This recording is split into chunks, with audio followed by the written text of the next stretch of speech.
We're here today with one of my favorite architectural historians, David Lewis, who's just written a fantastic new book on, I don't know how to pronounce it, Augustus Welby Northmore Pugin, famous British architect, controversialist, and one of the inventors of neo-Gothic architecture, or the Gothic Revival.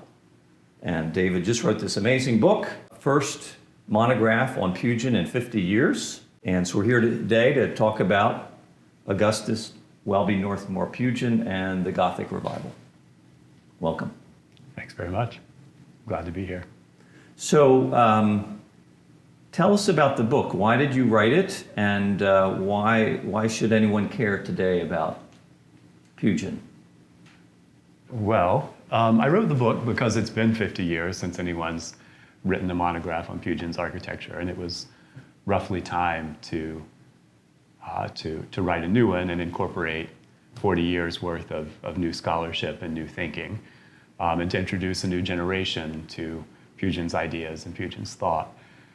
The Victorian Society in England is creating a new series on Victorian architects, which they're publishing with Historic England. And they asked me if I would help launch the series with the Pugin book. Wow.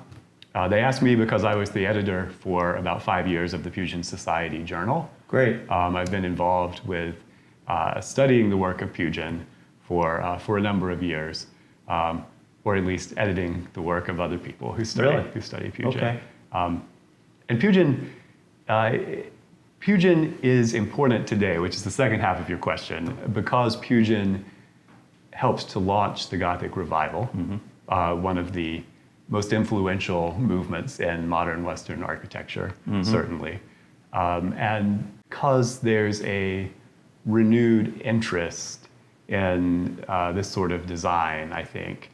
Definitely. From the congregations who have Gothic churches, they want to understand what their buildings mean, where they came from the fans of Harry Potter and other sort of modern fantasy. Yes. Hogwarts. Exactly. What a great dining hall. Exactly. The quintessential sort of Gothic Revival aesthetic. Designed by Pugin himself. Nearly so. Pugin would have loved Hollywood, I think. And Pugin's also important in architectural theory for thinking about how social questions in architecture can interact, and how architectural polemics can be can get a little bit overblown. Pugin is the classic sort of the classic example of a dogmatic, overarching architectural theory that is ultimately well-meaning, but too condemnatory of other types of architecture. Yes. Us and them, the good and the bad. Exactly. That's beautifully said. Now, Pugin had a father who measured Gothic buildings, their ornament. He grew up in that milieu. He was very artistic, like his dad. He did not have architectural training, but he practiced as an architect for 17 years or 20 years. Unfortunately died at a young age, 40 years old, a number of kids and his wife left behind, and lots of buildings, lots of churches, as well as college buildings, convents, including in Australia. England, Australia, and Ireland was a big, the Irish were big fans of his, which has a lot to do with what he said and did, but also his conversion to Catholicism, which the Irish were very attracted to, being a Catholic. So how did he do so much in such a short time? All the books, all the controversies, all the buildings. How could one guy accomplish all of that with no architectural training? Well, Pugin had tremendous energy and tremendous zeal. He was one of those people who sort of worked from the time he got up until he went to sleep. The Victorian doctors, when he died, they said that he had worked himself to death. Really? He described himself as always, quote, flying about like a locomotive. Really? He really liked steam-powered travel and the ability to move quickly through landscapes because it helped him get things done faster. The secret to his architectural practice, to his prodigious output, was his skill in drawing, in measured drawing, in quick drafting. Even his contemporaries, in a time when everyone was trained in hand drawing and hand drafting, felt that he was extremely quick. Wow. And he'd been drawing from early childhood. His Yes. father, of course, made a living in drawing architecture and landscape scenes, and in measuring Gothic ruins was one of his father's major projects. And Pugin helped him with that from the age of 8, because particularly because children were good at getting into small spaces and climbing up to the top of ruins with a tape measure or a yardstick to get measurements. And so he had Pugin drawing from the beginning of his life, and that daily practice meant that by the time Pugin was an adult, he could produce drawings very, very quickly. And he didn't produce architectural drawings of the level of detail that we produce today. He had trusted craftsmen who could execute his drawings from a drawing of the facade, from a drawing of the plan. That was all they needed. Really? To make a building. And Pugin could check in every once in a while. But that's the difference, again, between modern practice and Pugin's time. In Pugin's time, there were craftsmen who still knew how to do these things, who could be trusted to execute carved ornament correctly, to build a stone arch correctly. Yes. And so all Pugin had to do was send a few drawings, and that's what he did. He could sit down and draw out a church, supposedly, in just a few hours. Really? Fold it up, stick it in the mail, and No send way. it off to a client. And make some money too. Sometimes. He was he did, for a 40-year-old who didn't come from architecture, he did pretty well, didn't he, for himself financially, eventually? He did. I mean, he was able to build a very comfortable house on the White Cliffs in Ramsgate, and he was able to build a church, which he funded For himself, from, a solid ashlar, kind of a very grand Gothic church.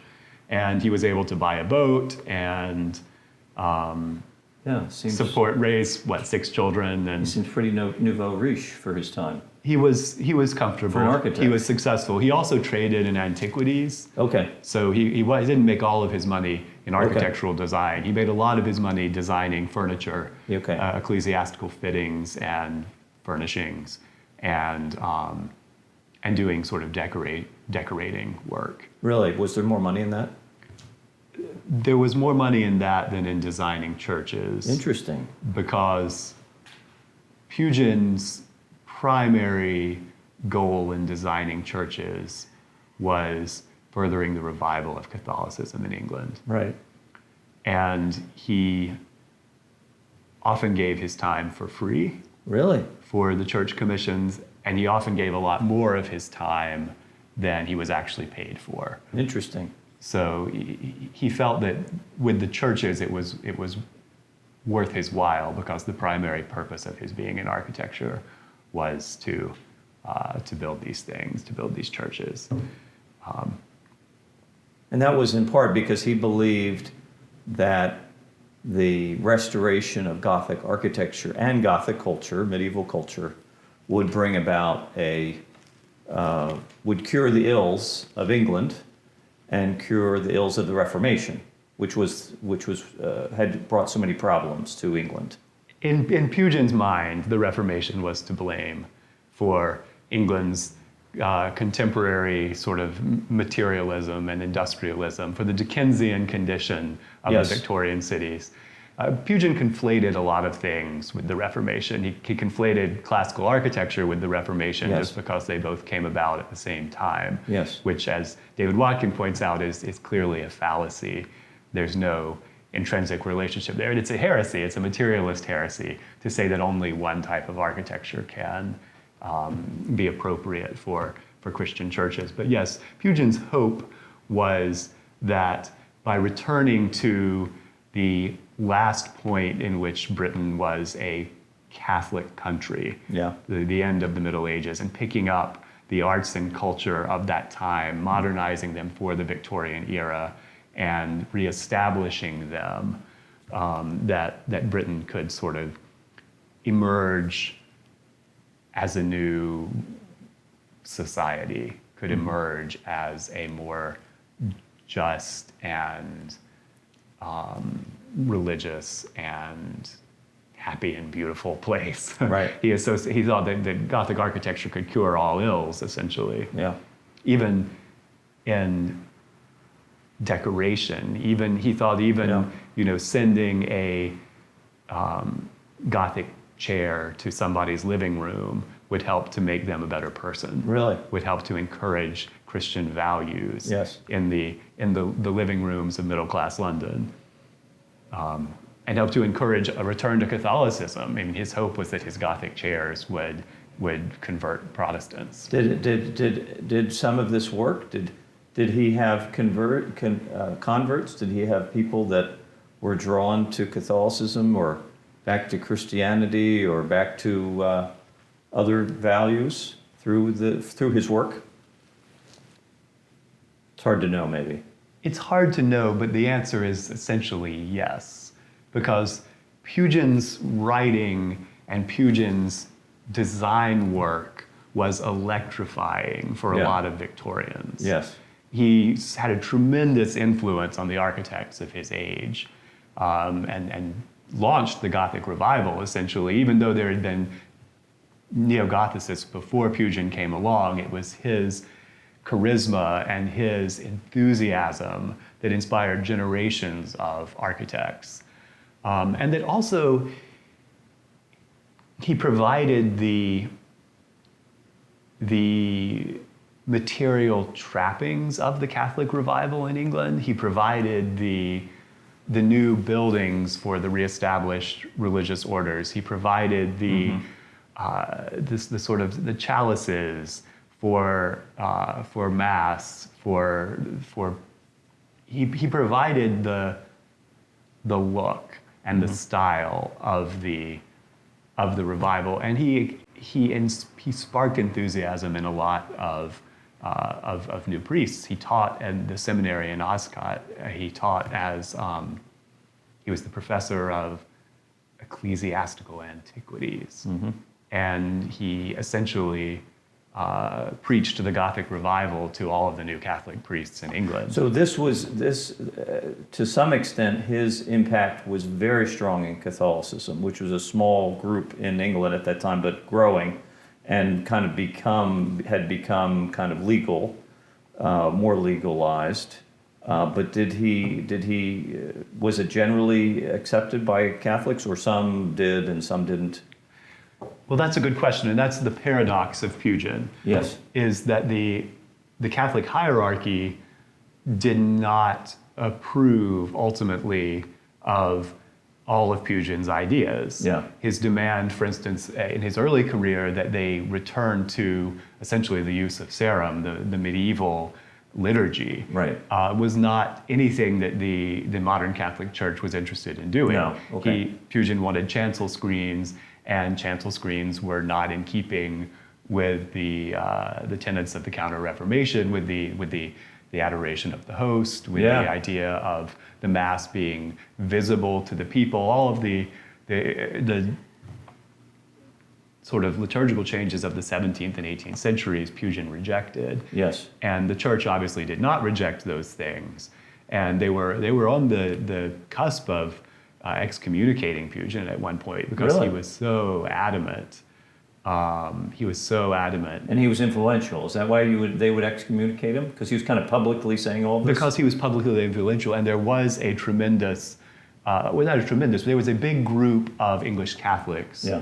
who were interested in Pugin's ideas, Yeah. and who were sort of creating a Puginian Catholicism. Pugin believed very much in what he called English Catholicism, Yes. a Catholicism that had ancient roots, that was in communion with Rome, Right.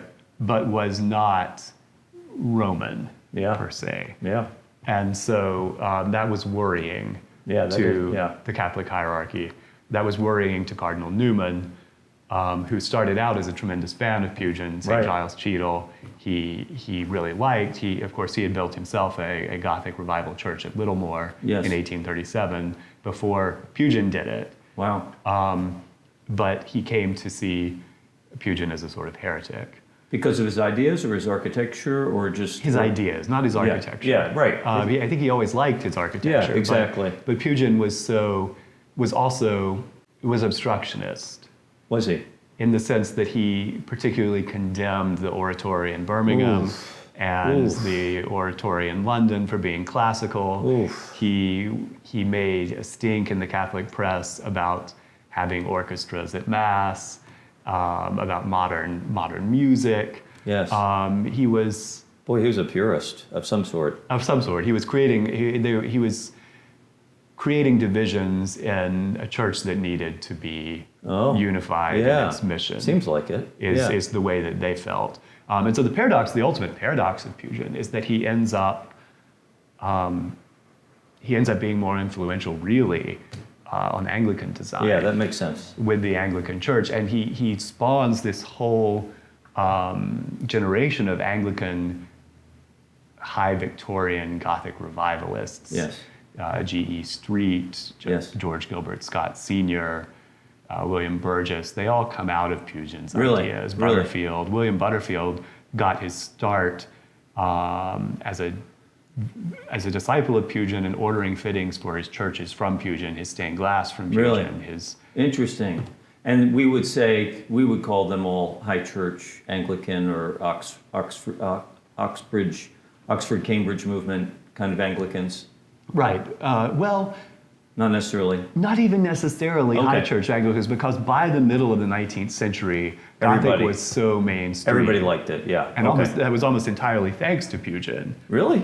Wow. It was Pugin who popularized Gothic, who made Through it his seem... books, through what? Through his books. Yeah. Through his books and through his art. Because we didn't have photographs. It was hard to visit some of these buildings that he had done, wasn't it? Most of them? Not so hard, not with the railroad. I mean, Okay. architects would go on pilgrimages to Okay. Cheadle to see That his makes church sense. there. Cheadle, People came yeah. from mainland Europe to see it as well. Okay. Church architects from Belgium and France The and architects Germany. did. And the editors of the ecclesiastical, the sort of church architecture periodicals there came to see it. How much does the great competition, the great building in London, the Houses of Parliament, how did that play into all this? Because Charles Barry, who had done and was happy to do neo-Gothic things, had won the competition and wanted Pugin's help to design it or ornament it. How much does that building have to do with this influence on Gothic and Gothic among mainstream English? I'm sure it helps because it was a very successful and very popular building. Yeah. People didn't like the fact that Pugin was involved with it. Yeah, because he was Roman Catholic. Right. A lot of. He wasn't really British, right? Right. That was the idea. Yeah, He you're was- not he really was a British sort of- if you're Roman Catholic. You're a little bit. He's French, partially French. He was part French. He was Roman Catholic. They Yeah. didn't feel that was properly Not patriotic. patriotic. Although Pugin, of course, was fanatically nationalist and, Right. and insisted that Gothic was the national style of Britain. Right, And right. that classicism was a foreign Yeah, imposition. Yeah.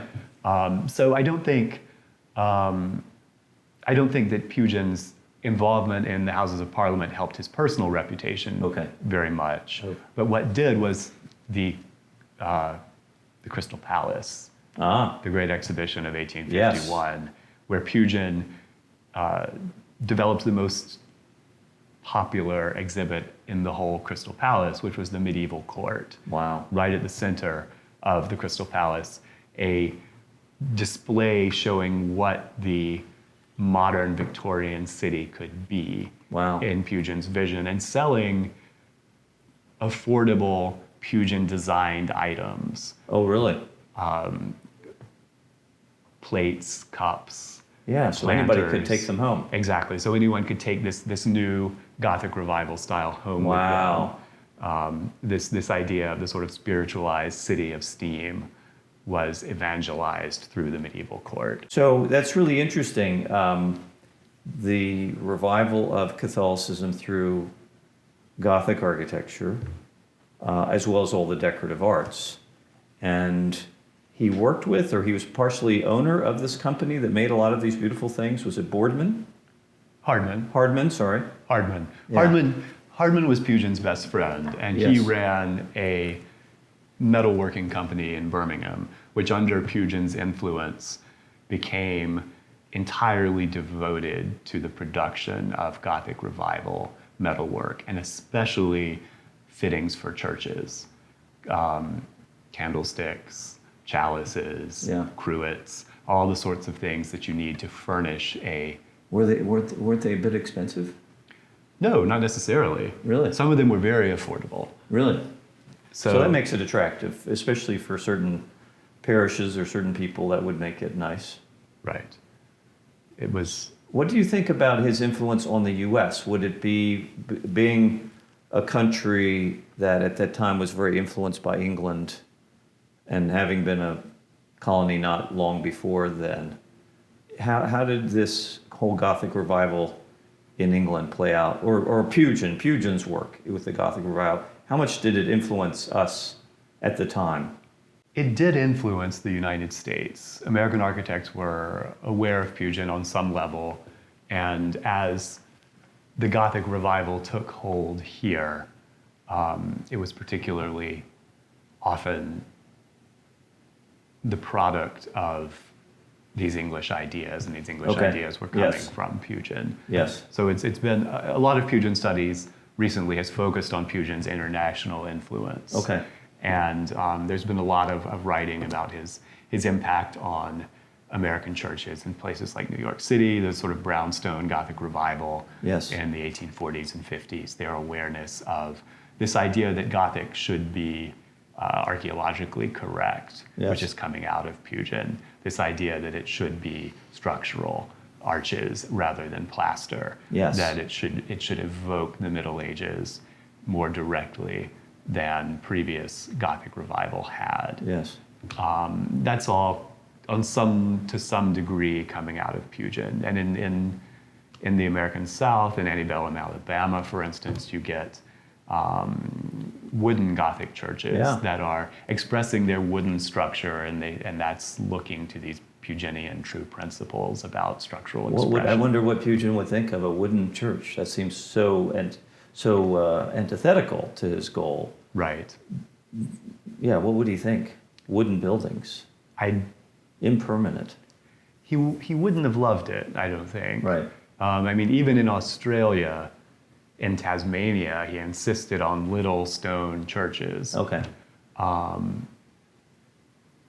So he wouldn't have loved the idea of wood, but I think he would have liked the idea that they were striving for structural expression. Oh, yeah. And he was very tuned into local context and the expression of local materials. He had an almost arts and crafts sensibility in that regard.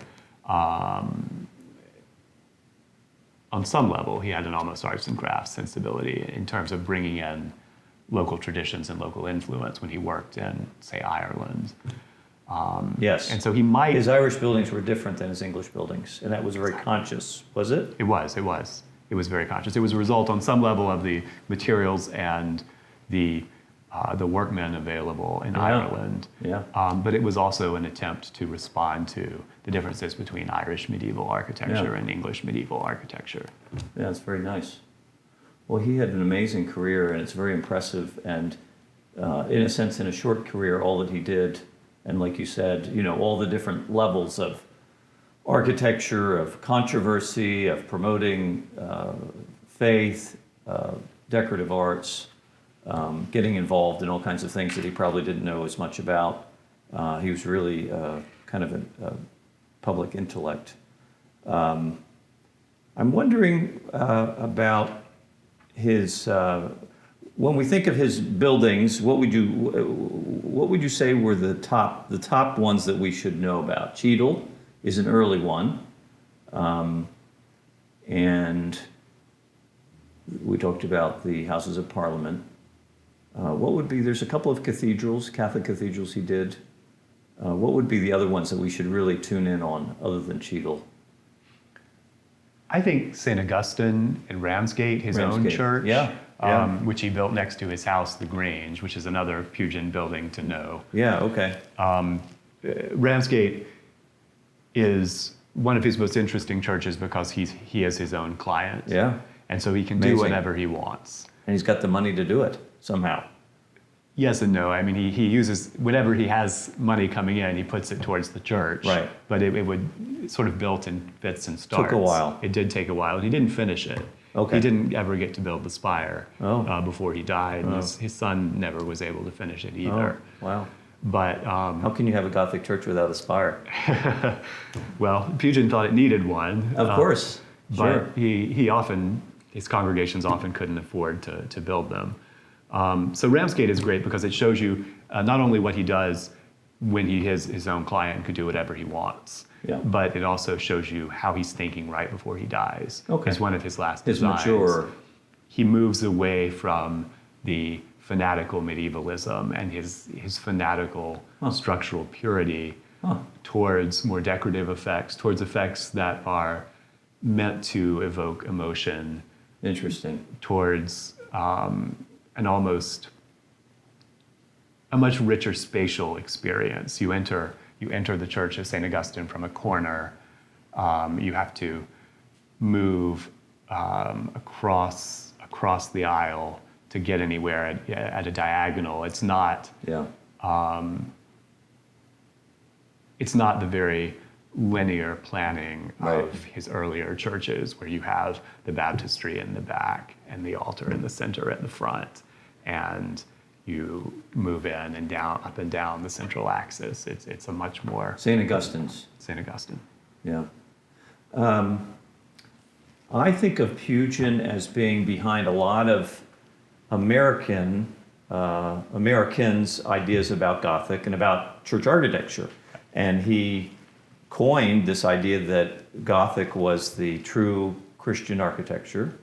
And I know lots of people that believe that, or at least prefer it strongly. And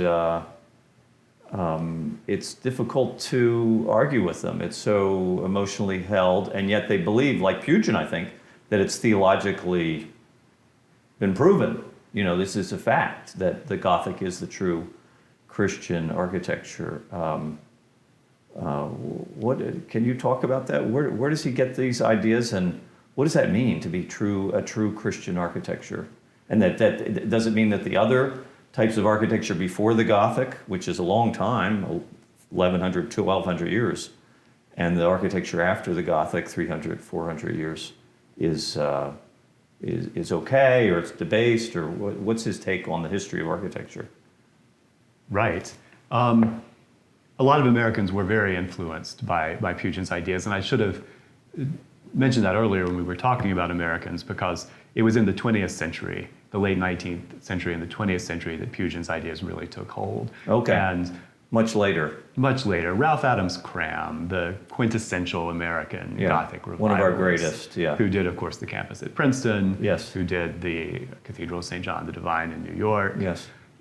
He was strongly influenced by Pugin's ideas. He even had a statue of Pugin carved into the mantelpiece in his office. Wow. In New York, in his architectural, I guess in Boston, in his architectural office.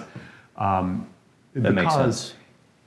He was particularly electrified by this idea of a spiritualized Christian industrial society, that arts and architecture could infuse modern life with religious purpose. Yes. Pugin himself felt that Gothic architecture was the sort of ultimate Christian architecture because it was developed by Christians in Europe. Yes. It was developed as a Christian architecture, and he felt that classicism was a pagan architecture that Right. was borrowed by Christians, Borrowed, but yeah. that its forms were created for pagan worship, Right. and therefore were not as ideally fit for purpose as Gothic architecture was. And like many Victorians, he wanted to read an allegorical reading into Gothic design. The pointed arch points towards heaven. The clarity of structure is honest and true, as opposed to what he felt was the sham of covering things up. And of course, Ruskin and other people take it even further and say that the Gothic ornament, because it's created by individual craftspeople and each capital is different, Yes. is more ennobling of the worker Yes. than classicism, in which details are repetitive. Yes. So that's where that idea, that's the argument for that idea. Yes. That's where Pugin is coming from, and that appeals to a lot of people and electrifies a lot of. Yeah, it still is. Still very appealing to people, don't you think? I do. Especially churchgoers. I'm talking about churchgoers, people that do go to churches and that appreciate churches, and aesthetically they're drawn to Gothic, which makes sense. And when you talk about the great cathedrals of Europe, everybody thinks Gothic. Right. They don't think Romanesque, they don't think early Christian, they don't think of Renaissance or Baroque, and yet there's plenty of other cathedrals. But in America, at any rate, when you say the great cathedrals of Europe, don't most people think Gothic? Presumably. We think, yeah, presumably. You say, well, what about St. Peter's? They say, oh yeah, St. Peter's, yeah. I think they also think of St. Peter's. They think of St. but- Peter's. There's some others. There's some other great ones, and maybe they've heard of Sacre-Cœur or whatever. But of course St. Paul's in London. But I think he's been very influential indirectly on people believing these things about the Gothic, and so. But I would think that, and I've gotten into discussions with people about this, very learned Americans who are very learned about other things, and they do subscribe to this, and I think following logically, they reject other architectures that have been used for Christian churches, like the early Christian, like the various types of Romanesque, like the Baroque, the Renaissance, all the variations of that. And that, to me, that's a little disheartening, that if you're interested in architecture and art or culture, that you would reject, out of 2,000 years, you'd reject 1,700 years of it or 1,600 years of it. It seems kind of problematic. I don't know. What do you think? I think that's absolutely right. I mean, it's better to have a pluralistic view of these things, and any sort of narrowing is not particularly helpful. But it helped Pugin to be as successful, to be controversial, and also to be as successful as he was, to say those kind of outrageous things, because it put him on the front cover of the newspapers, and it made people read him. And I assume it kind of helps. If you want to be a controversialist, it helps for the marketing. Yes. Not that that's what he was about. I just mean it's helped his cause. Sure, absolutely. It was a very clear system of ideas. You always knew where Pugin stood. Yes. And you knew what Pugin stood for. Yes. Which was a Christian society. Yes. In which the poor are better cared for, Right. in which the pollution and oppression and problems of the Victorian industrial city, as Pugin experienced it in the 1830s and 40s, were taken care of, and people wanted to address these problems. Yeah. They wanted to rein in this uncontrollable explosion of population growth and industrialization in the major cities. Yeah. And Pugin presented an appealing idea of how that could be done, and was the first person to really do so, to project this, utopian Yeah. vision. Yeah, it's kind of a utopian vision. That's based in art and architecture Yeah. onto the modern city. And so we tend to think of him as being very influential on us in the 20th century for that reason, because the architects of the 20th century and the modernist movement also took that as their goal to redesign society and therefore cure all these ills, all these problems that modern society do you buy that Pugin is kind of a father of that thinking, and were the modernists, Le Corbusier perhaps the most famous, redesigning Paris and tearing down most of the city and putting up high-rises, would they have known Pugin directly, or has it already become kind of mainstream ideas by the 20th century? It's mainstream ideas, certainly, and it's Gothic Revival education that in sort of implants this design determinism into the thinking of Gropius and Corbusier. They went to architecture school at the end of the 19th century, beginning of the 20th. They got a lot of this kind of theory. Yes. Whether directly from Pugin or not, who knows, but certainly from the architectural thinkers that were shaped by Pugin's ideas. And we like to give Pugin credit as being kind of a father of a lot of these ideas. Yes, and he's not the exclusive creator of these ideas, but he was influential because of the impact of his writings. Yeah. And it's the mistakes that Pugin made in his architectural thinking, the idea that architecture and religion and society are all somehow the same thing and overlapping with each other is a mistake that the diehard international modernists also made. Right. And make in a very religious, fanatical, dogmatic kind of way. Yes. And while I can appreciate and respect what Pugin proposed and what he was able to accomplish, and I can't really claim a lot of architectural deleterious effects from his architecture, I wouldn't be so kind to the modernists. Right.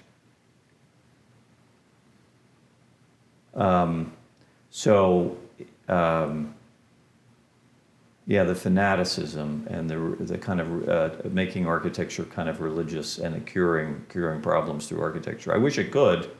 I think architecture is important, and we should strive to do things. What are some of the kind of the simple principles of Pugin? I think of the standard modernist principles that I was taught in school. Truth in construction. It's always about truth. Truth in construction. Truth of expression.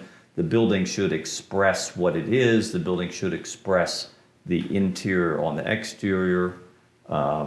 Truth in materials, so that materials are used in the proper way. Of course, everybody has a different view of that, so it's kind of an ironic one.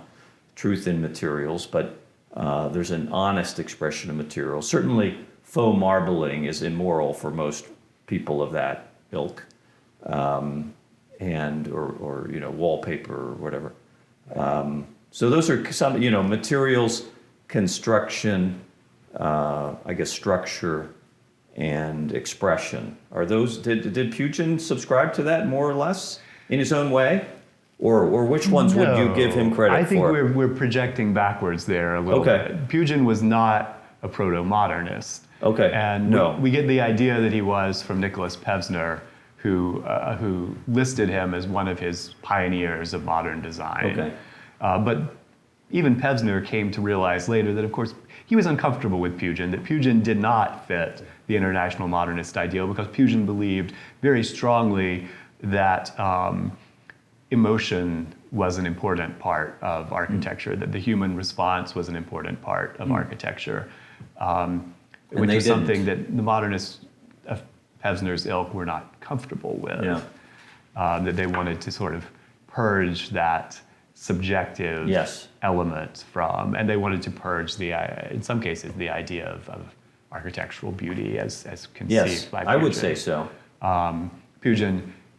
Pugin seeing his architecture as a celebration of of creation as a way of, you go to church to sort of see and smell and experience religion, which is not exactly the way that international modernists are thinking about it.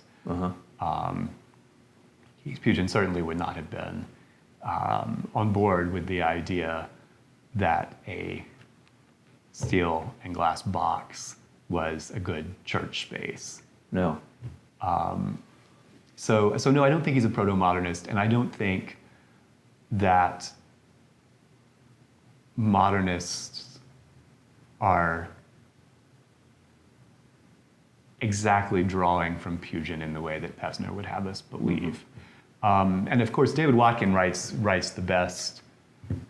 David Watkin has the best insight into this in his book, Morality in Architecture, where he says that, of course, when it comes to truth to structure, the whole idea of architectural truth is a really shaky concept, but that all buildings are artificial by their very nature. And so the idea that something can be more, that fake marbling is bad, for instance, doesn't really hold up. And Pugin doesn't even hold to that in his later career. He's much more willing to accept things for aesthetic effect. Okay. Than he was at the beginning of his career. How much is he influenced by actual Gothic buildings that he's studying during the time, or is he just seeing other stuff, or what is it that gets him to evolve? He's very interested in actual Gothic buildings, and Yeah. he's studying actual Gothic buildings for his entire career. Definitely. From his childhood up. And that's why that's the other reason Pugin becomes so successful, is because he's the only architect in 1830s Britain who can do Gothic detailing that actually looks medieval, who understands the system. Interesting. Because he's studied the buildings. Right. Whereas everyone else is trained as a classicist. Right. And when you have Barry or Cockerell or Smirk or whoever, I'm not sure that Smirk ever did Gothic, but when you have these architects doing Gothic, it looks Georgian. Yeah. Everything is in symmetrical. The windows are all lined up. They're all the same size. They have a point on the top in their sashes. But Pugin understood Gothic as a system and knew how to do the detailing. So he was able to bring it back, and that's part of the reason he was popular. But I think what you're saying is a good argument. He's not a proto-modernist. He would hate things that came out of these ideas. He would argue vociferously with Gropius and the Bauhaus and Le Corbusier and Team 10 and all the people of today. But he did believe, he was interested in this kind of truth, at least early, this truth in construction and truth in materials. And you mentioned Cram. I think of Cram that way, kind of. Right. He's a great architect. Did a building on our campus, which is really beautiful, South Dining Hall. And but it's kind of a normal belief in architecture school that one way to criticize a building is say, well, that's dishonest, or you're not expressing the structure, you're not expressing this. It's a good way to tear things apart, even if someone would never know it from just looking at the building. But to some extent, that's coming from Pugin, or it's coming from Pugin and maybe Viollet-le-Duc, other people as well. Maybe. Pugin also believed in the, shall we say, the truth of symbol and the truth of ornament. Yes. That ornament, the idea of stripping ornament away is something that would have horrified Pugin, because ornament is part of the message. Part of the reason that Gothic architecture is a good thing in Pugin's mind is because when you're living in a Gothic house and you have a carved stone angel at the end of the corridor or on the corner of your house, every time you see it, it takes your mind back to God. It reminds you of your religious duties. It reminds you to be a good person.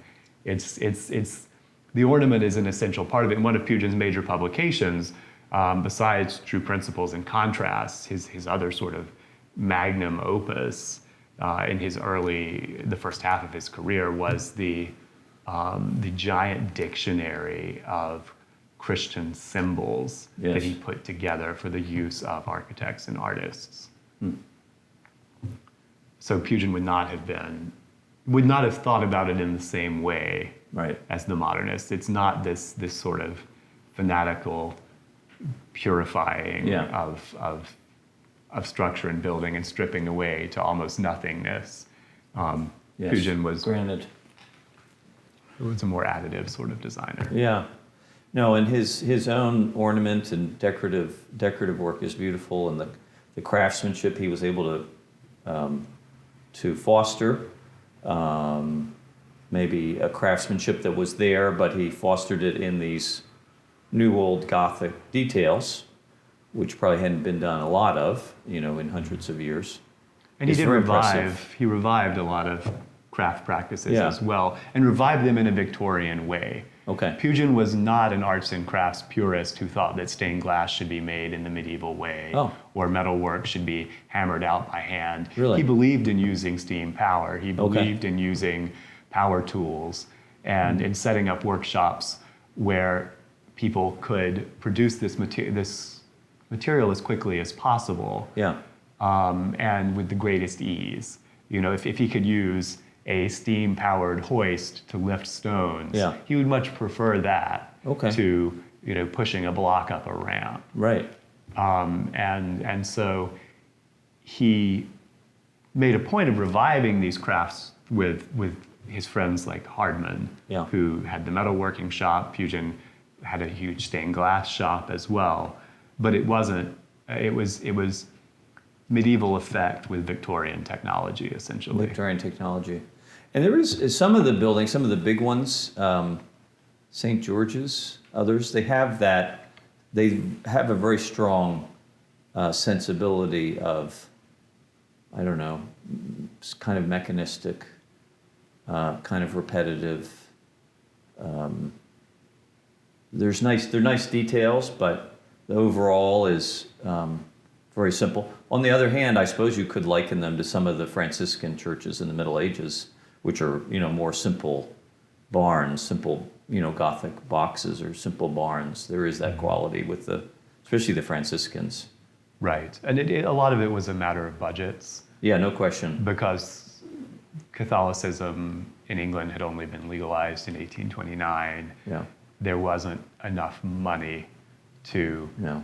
build elaborate churches, which there was later in the century. And Britain wasn't as prosperous as it would be Okay. in the later Victorian era. When you get high Gothicists like Pugin's son, Edward, like William Burgess, who were able to do these really rich church interiors with lots of carving, lots of craftsmanship, lots of detail. Pugin simply didn't have the budgets for that.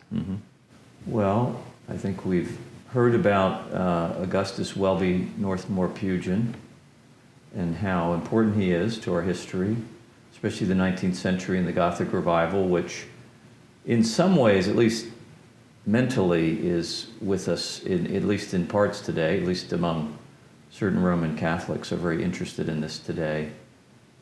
And the idea that is pretty popular, that the Middle Ages were a golden age, that things were pretty good then. Actually, my friend Randy Smith wrote an interesting essay in Sacred Architecture kind of disproving that. And he's a medievalist himself, but showing all the problems of the Middle Ages. They had as many problems as any other time period. Sure. So it really wasn't a golden age, although it produced wonderful things and saints and, great thinking and philosophy and theology that we're indebted to.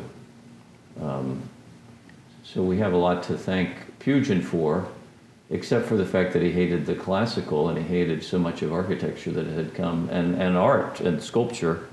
Although that's kind of an interesting one, isn't it? His views of art and sculpture. Right. Pugin, his taste in fine art, in sculpture and painting, was very much a product of the Regency. Okay. He liked neoclassical sculpture. Really? Okay. He had no problems with that. Okay. And he thought that any portrayal of the human figure in the modern world should be anatomically correct. Yeah, okay. He wasn't aiming to revive the sort of stylizations of medieval art. Okay.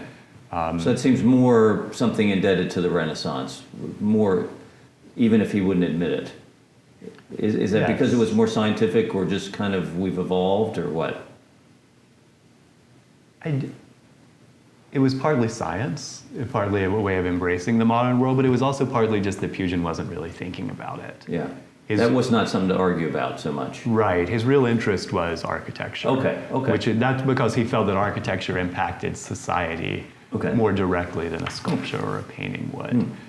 In painting, he was interested in the pre-Raphaelites. He was interested in this revival of earlier techniques because he felt that they were closer to the Middle Ages.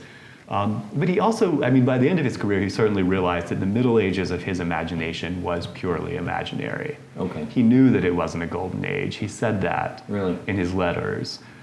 But he felt that it was a starting point, a way to look at what a Christian society could be and take that as a model for figuring out how Christian society could look in the modern world. Mm-hmm. Well, this is great, David. Thank you so much for your book and your work on Pugin. And what do you see? Do you see a Gothic revival today? And do you see Pugin revival today in terms of architecture? Where is it happening? What's happening today? There's some new Gothic. Yes. Some definitely. Some architects are building it. Yep. Some of it's better than others. Yep. Is Gothic coming back? I'm not sure. Did Gothic ever die? Probably not. There's been a continuous Gothic tradition through the 20th century, through the 19th, perhaps through the 18th and 17th century, going all the way back. Seems to do best in America with collegiate Gothic. Yes, that's where the best new Gothic is being built, is in universities. Right, like at Yale. The new Yale residential colleges are fantastic. Yes, yes. There've been some good new buildings at Vanderbilt recently. Yes. It's interesting. Why is that held on? People would like to build Gothic churches. There's nothing, not that I know of, but nothing that, that's grand or that's amazing, or the cost and materials have been stunning. But we are doing it at Yale and at Princeton and at Vanderbilt and other places. Why is that? Why do people associate? So I guess what I'm saying is the Gothic in America seems to be associated with churches, and there's a limited market for that, but there's a market, and then collegiate Gothic on campuses, but not a whole lot else. Right. Why is that? The idea of collegiate Gothic comes out of Pugin's ideas as well, to some extent. This idea that an environment can shape your behaviors and beliefs. Pugin felt that environments of higher education should be Gothic, should have cloisters for contemplation, should have communal dining to develop community, should be beautiful to inspire good taste, essentially. And that idea caught on for various reasons with colleges that were attempting to shape the character of their students, to create a world apart for contemplation and study. And colleges have stuck with that today because it fits with the character of their existing campuses, because they have a brand, because it's what students want. Yes. When I was at Yale, I was there when the residential colleges opened, and I remember watching two students go into the residential colleges for the first time and saying, finally Yale built something for us. And of hearing people complain when they were stuck in modernist dormitories, that was not the way they imagined their Yale experience would be. You don't want to be in, what are the two? Morse and Stiles. Yeah, Morse and Stiles. Nobody wants to be at Morse and Stiles. They don't. I don't think Morse and Stiles are so bad. No, they're certainly fine. worse modernist dormitories in the world. They're interesting and charming buildings, but when you have the alternative of James Gamble Rogers, oh my goodness, of little leaded lights and stone fireplaces and the whole sort of Harry Potter trappings, that's what everybody wants. Even the Georgian colleges are much more attractive. True. Than Morse and Stiles. Yes. And I remember that famous story about Vincent Scully, who was promoting modernist architecture in the 60s when they were built. He was the big champion, and they asked him to be the master at one of those colleges, Morrison Styles, and he says, "Oh, darn it, I had to take the job, but I really would have rather been at Brantford or at Harkness, or what are they? The great Gothic quadrangles." I just think that's hilarious. Yeah. But he could admit that in his old age, but at the time he had to take the modernist colleges. So yeah, so collegiate Gothic lives, and it's part of the brand, and we appreciate it. It seems to me, though, that the Gothic revival at Princeton and Yale and other places in collegiate Gothic, it was somewhat like Pugin in that they associated the architectural style with something good, with the Middle Ages, and at least at Yale, they actually went to Oxford and Cambridge and said, "We want something like that. Yes. Let's study that." Yeah. And you had those amazing early drawings by John Russell Pope before Rogers did his work, and very much inspired by the Gothic side of Oxford and Cambridge, and the early collegiate system. We're going to start the collegiate system here with small colleges within the university, Right. and that's the high point, the golden age of learning, to some extent. Do you think? Right. Yes, I mean, but to another extent, it's an assertion of a belief in liberal arts education and an assertion of the idea of educating the whole person for democratic society in opposition to, for instance, the German university system. In the early 20th century, you have the introduction of the PhD, the introduction of this very deep, specific study of a single subject. Mm-hmm. And American universities wanted to assert that the liberal arts were important, that everyone should have some education in literature and sciences and whatever else you needed to be a well-rounded, informed, active participant in modern society. And that works well with the Gothic or the... And the idea was that if you create an English-looking university, you are asserting your affiliation with that model. Yeah. And you're asserting your affiliation with the idea of training the student's character, of creating communal spaces for dining, of bringing faculty and students together so they can learn from each other, and of being in a beautiful environment, that beauty matters, is an assertion of the collegiate Gothic campus. And this idea that immersing people in aesthetic experience will change them for the better is something that's very strongly held in the early 20th century. If you look at Rice, for instance, in Houston, when their campus opened, they brought Benedetto Croce to campus, the famous Italian aesthetic philosopher, to talk about the importance of aesthetics at the opening of the campus, and to be there for the first year, to stress the importance of beauty, essentially. So that's where it comes from as well. Yeah, thank God that some colleges still are interested in continuing that, because, as you say, they have campuses with collegiate Gothic there, and they like it, like Notre Dame has been doing that. On the other hand, I can't see them bringing in a philosopher to talk about aesthetics and how important it is today. No. It seems very out of style today, although maybe we could bring it back. Maybe you could bring it back. Maybe. I mean, the modernists have killed that idea, the idea that beauty is acceptable or real. Yeah. Relativism says, oh no, but anything can be beautiful. Exactly. Which is maybe not actually true. Yeah. Well, David Lewis, it's great to have him at Notre Dame. We had the pleasure to have him here for 2 years teaching and as a colleague, and now we're losing him to some school in England, which shall not be named, Oxford. And so we wish him the very best, and we hope to hear more from him, and we look forward to much success with this new book, AWN Pugin, David Fraser Lewis. Thanks, David. Thank you, Duncan.